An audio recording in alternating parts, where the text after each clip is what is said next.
हामी चाहिँ बिरानी बनाउनको लागि अब मार्केट जाँदैछौँ साथीभाइहरू कम्पनीहरू निस्क्यौँ अनि बाटोमा एकदम घाम छ। अब हामी मार्केट पुगिसक्यौँ, मार्केटभित्र हामी प्रस्थान गरिसक्यौँ। त्यसपछि हामी अब यो चिकन सेक्सनमा गएका छौँ, ननभेज सेक्सनमा। यहाँबाट हामीले चाहिँ चिकन ल्यायौँ, चिकन लिएर अब चाहिँ यहाँ काट्ने मान्छेले काटिरहेछ। यो चाहिँ चिकन काट्ने मान्छे हो, अलरेडी काटिसक्यो, चिकन काटेर अब रेडी भइसक्यो।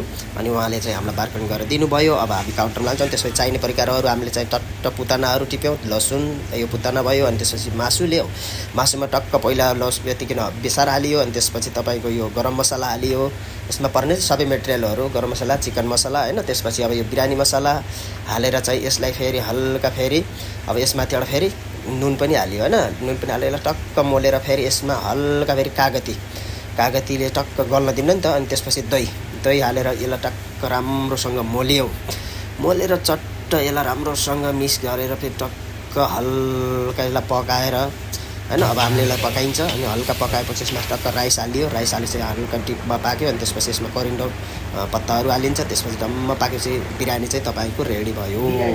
अनि यो बिरानीलाई फेरि कसरी खाइन्छ भन्दाखेरि यता प्रोसेसिङ गर्नुहोस्। यसरी प्लेटमा हालेर यसलाई चाहिँ लिएर होइन, हातले हुन्छ चम्मचले हुन्छ कसरी हुन्छ, ल्याम्मा यसरी खाइन्छ। यो हो हैदराबादी दम बिरानी, यो साथमा बसेको साथीले बनाएको हो। थ्याङ्क